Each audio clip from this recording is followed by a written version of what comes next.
So you're thinking about moving to Fort Lauderdale, Florida, and you keep hearing two names pop up over and over, Wilton Manors and Oakland Park. They're basically neighbors, 10 minutes apart, max, both practically sitting right on top of Fort Lauderdale itself, but they are not the same city, and picking the wrong one could mean paying more than you need to or ending up somewhere that just doesn't match exactly how you live. So stick with me because at the end of this video, I'm going to tell you about one cost difference between these two cities that most buyers never think to ask about, but it can run you thousands of dollars a year without you even realizing it before it's too late. So this video is for you if you're relocating to South Florida, you decided to buy a home, and now you're narrowing it down to a little pocket of Broward County, essentially Wilton Manors and Oakland Park. And you don't know which one actually fits your life, your budget, and what you're looking for day to day. By the end, you're going to know exactly who this city is built for, what real estate actually looks like in both, and how they each connect to Fort Lauderdale proper, and which one actually makes more sense for you specifically. If this is your first time on the channel and you want to know everything about relocating to Fort Lauderdale and the surrounding cities, then subscribe below so you can be the first to know about our current market. My name is Hector Valdez. I was born and raised and have lived in South Florida my entire life. We love helping people make their move here, whether it's 9 days or 9 months. Feel free to reach out. Our contact information is in the description below, and we'd be happy to help you make a smooth move to Fort Lauderdale. All right, let's get into it.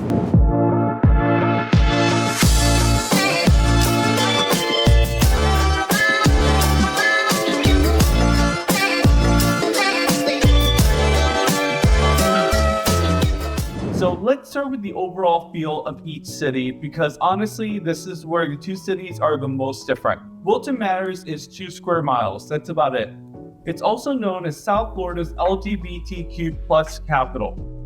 It's got its own identity. Wilton Drive, through the middle of it, genuinely is packed with restaurants, bars, cafes, galleries, etc. There's a rainbow motif on the parking meters. I mean, the city fully leans into who it is, and it's been that way for decades. It's elected the first openly gay official in the greater Fort Lauderdale area, and by the year 2000, it had one of the only gay majority city governments in the entire country. So when I say the city has identity, I mean it's woven into the actual history of the place, not just a vibe on Saturday night. If you want a community where you're going to run into the same faces over and over again, where there's a real neighborhood energy baked into a small, powerful punch, that is Wilton Manors. Now, Oakland Park is a little different. I actually live there myself. It's just north of Wilton Manors and right next to Fort Lauderdale, and it's a little more of a quieter, still up-and-coming residential kind of feel. It doesn't have the same concentrated nightlife strip, but it's a small town energy in kind of a bigger city overall. I've made some fast friends with many of my neighbors actually. So it's not flashy, it's just steady. And that steady, unhurried feeling is honestly what a lot of buyers say they're chasing when they first reach out to us. And here's something that's worth pointing out. Both of these cities actually feed off of Fort Lauderdale's energy without you having to live inside of downtown Fort Lauderdale itself. You get access to Las Olas, you have access to the beach, to the restaurants, the culture, but you come home to something smaller and generally calmer.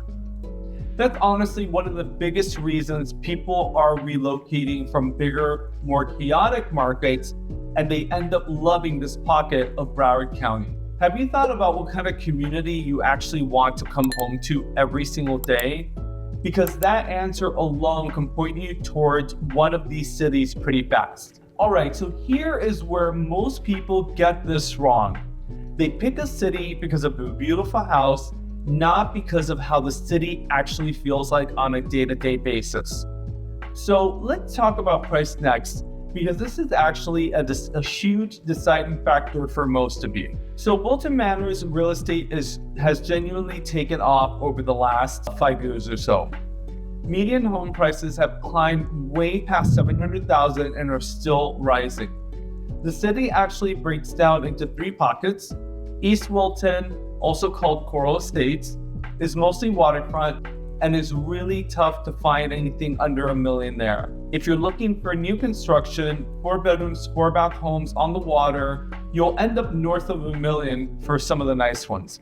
Central Wilton, closer to the drive, is very accessible and walkable. There's a lot of new construction homes popping up all over the place, and it's generally replacing some of the older bungalows with some of these bigger, more modern builds. West Wilton is more of a value play. Homes generally actually start at $700,000, which sounds high, but you can get a lot of homes in that kind of sweet spot for the area. Most of the homes are a little bit more of a Florida ranch style, and it's about a 5-minute drive to Wilton Drive instead of kind of being within walking distance. Oakland Park, generally speaking, gives you more entry-level price points in general. It's one of the reasons a lot of people moving from more expensive markets end up landing there first. You can still be close to everything. Wilton Drive, Las Olas, the beach, and not be starting your search in the 7 figures. It's a great option if you want a single family home or even a townhome without having to pay a premium over in Wilton Manors, as an example. Now compare that to actual Fort Lauderdale proper for a second, because it puts both of these cities into perspective.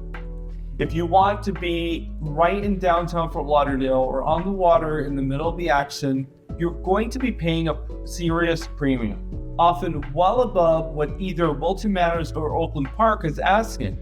So both of these cities function almost like a value alternative to Fort Lauderdale itself. You get proximity without paying full downtown Fort Lauderdale prices in communities like Victoria Park and Coral Ridge. And Oakland Park takes it even a step further than Wilton Manors does. So if budget is your number one thing driving your decision, that's usually going to nudge you into Oakland Park. If lifestyle and being inside that specific community matters more to you than getting the most house for your money, then Wilton Manors starts to make more sense, even at the higher price point, because you're getting the proximity. Here's a question I get all the time on calls.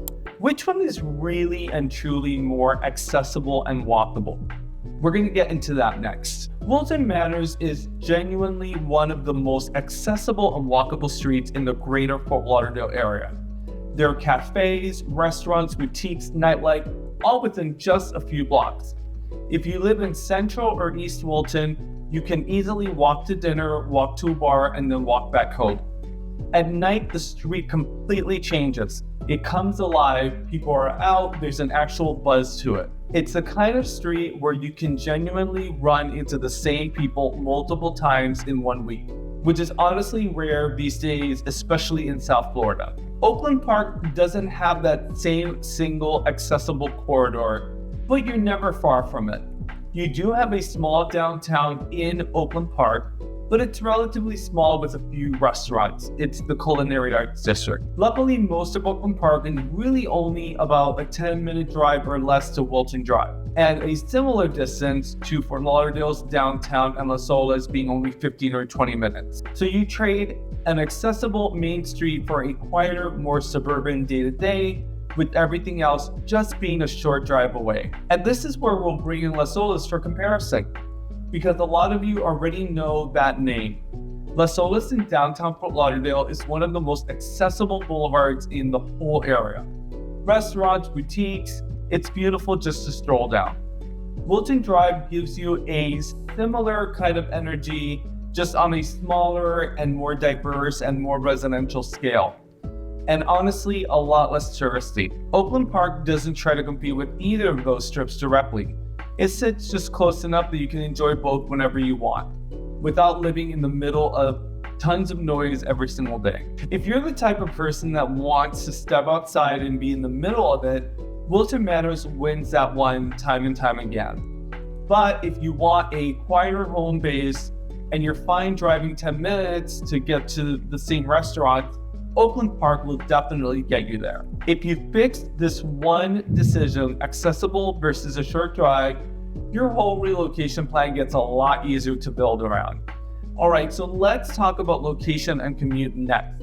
because this is actually something that affects both cities pretty equally. Here's the thing. Geographically, these two cities are basically stacked right next to each other. Wilton Manors sits just north of downtown Fort Lauderdale, and Oakland Park kind of wraps around it.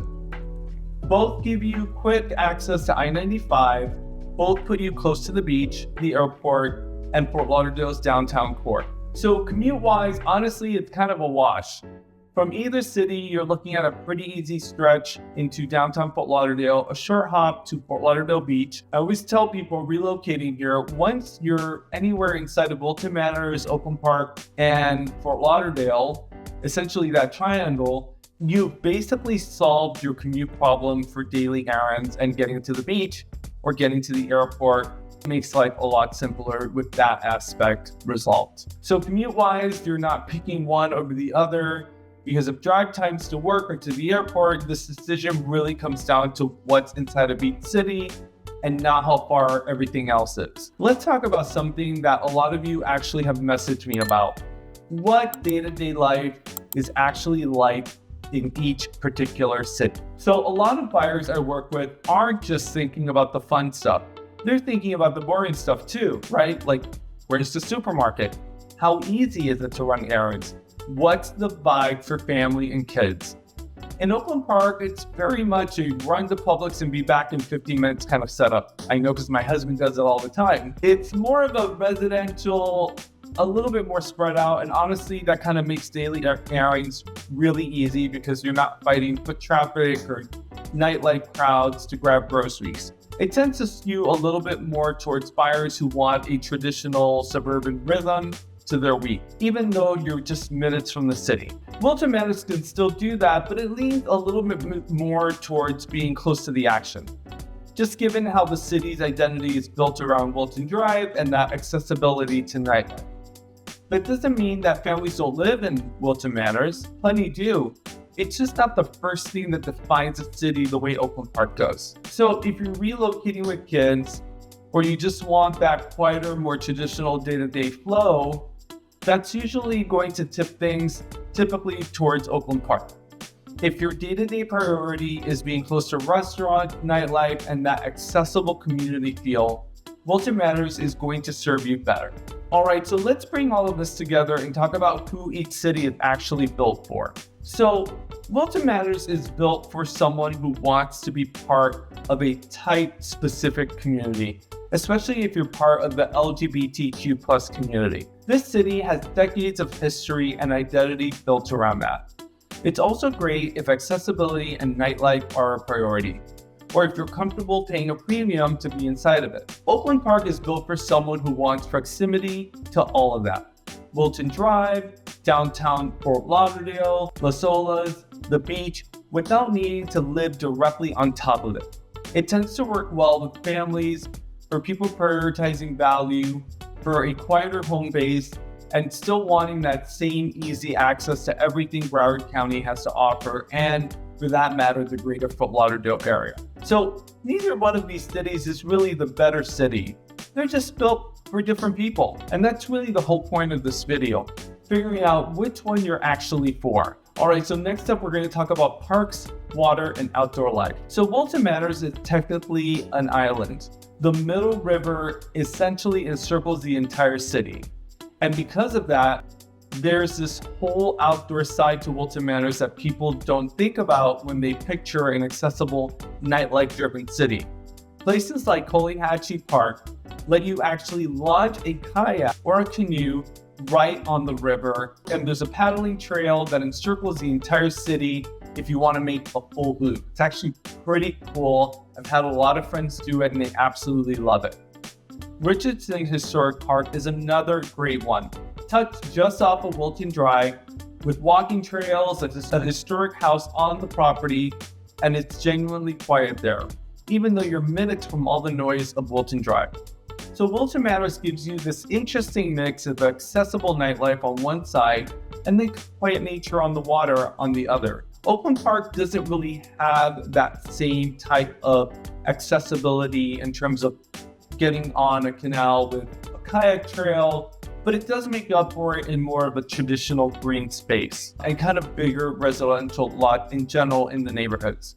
So if you're actually looking for yard space and it matters to you and you want more of a spread out suburban feel to your outdoor time, that's where Oakland Park tends to pull ahead. There's actually some great parks within Oakland Park as well, kind of scattered on the west side of town. So there's a park on the west side called the Royal Palm Park that actually has a trail that walks in between two lakes. And then there's also Easterling Park, which is a great big park that has a great area for being if you have family visiting. We've had some families stay there and they really loved it a lot as well. So it's less about paddling out your back door and more about actually having the room to spread out at home and actually enjoy some of these scattered parks throughout Oakland Park. So if being near the water with your kayak or paddleboarding and that type of lifestyle is part of your vision for this type of move that you're making to our area, Wilton Manors is definitely going to check that box off in a way that Oakland Park doesn't. So if you'd rather have a more traditional yard space and quieter outdoor residential life, Oakland Park tends to deliver more on that consistently. Now, before I recap this for you, let me tell you about one more thing that a lot of buyers don't think about until they're already under contract: insurance and ongoing costs. Because the sale price is the only part of the real number. So going beyond the purchase price, there are HOA fees that you need to be aware of if you're purchasing a condo. You also need to be aware of property taxes and then obviously insurance. Wilton Manors, because parts of the city are closer to the water, insurance tends to run higher specifically within those areas, especially in East Wilton along the canals. Oakland Park, being more inland overall, tends to be a little bit more forgiving on the front of a larger share of its inventory in terms of properties. And it's not just insurance. If you're buying in an older condo building, most cities have plenty of those from decades past. You also want to ask about upcoming assessments and the health of the association's reserves. That's true anywhere in Broward County and definitely in South Florida. Honestly, it's especially relevant if you're comparing a condo in Wilton Manors to a condo in Oakland Park, because the age of the building can swing your monthly cost just as much as the actual sale price does. And this matters because I've had clients budget for a mortgage and completely not realize that they need to take into account insurance, HOA increases, and assessments, and actually realize that it's going to affect your bottom line number before you actually go into purchasing a home. So whichever one of these two cities you're leaning towards, that's a conversation to have early on, not after you've already fallen in love with the property. All right, so we've covered a lot here. So Wilton Manors is accessible, community-driven. It's an LGBTQ plus capital in the area. It's a higher price point. It has 3 distinct pockets: waterfront to more affordable on the west side. It has a mix of nightlife on the drive to kayaking on the water, and it tends to skew more towards people that want to be in the middle of it all. Oakland Park, quieter, more attainable, still 10 minutes from all the same amenities in Wilton Manors and also downtown Fort Lauderdale and Las Olas, more of a traditional yard space and in terms of having parks. And it's a stronger fit for people that are considered suburbanites or anyone prioritizing value over accessibility. Now you actually know the difference in terms of vibe, price, accessibility, the commute, the day-to-day life, and the outdoor lifestyle, and what it will actually cost you month to month, not just at closing. That's the whole picture, not just the surface level stuff you see scrolling through listings. So if you want to know the hidden cost difference that I mentioned at the beginning of this video, but before we get into that, if this is your first time on the channel and you want to know everything about relocating to Fort Lauderdale and the surrounding cities like Wilton Manors and Oakland Park, then subscribe below so you can be the first to know about our market. My name is Hector Valdez. I was born, raised, and have lived in South Florida my entire life. My team and I love helping people make their moves here, whether it's 9 days and 9 months. Feel free to reach out. Our contact information is in the description below, and we'd be happy to help you make a smooth move to Fort Lauderdale. So the number one hidden cost that most buyers don't think about between these two cities is flood insurance. And I want to be specific here. because it's not the whole city, it's really about the proximity to the water. Wilton Manors is wrapped by the Middle River. So if you're looking at the east side of Wilton Manors, like an area like Coral Estates, anything directly on the canal, you're going to be sitting more than likely in the flood zone. That means that you'll have a flood insurance policy on top of your regular homeowner's insurance. That can add real money to your monthly costs on top of that already higher home price. Central and West Wilton, since they're further back from the water, don't carry the same hit. Oakland Park, being more inland overall, has fewer properties dealing with that same flood zone premium in the first place. So if you're eyeing waterfront in Wilton Manors specifically, that's the number you want to get in front of early, because it can change your real monthly payment more than people expect. And if you're serious about moving here and you want more videos like this, I created a playlist right here. So make sure to check it out, click on it, and I'll see you over there.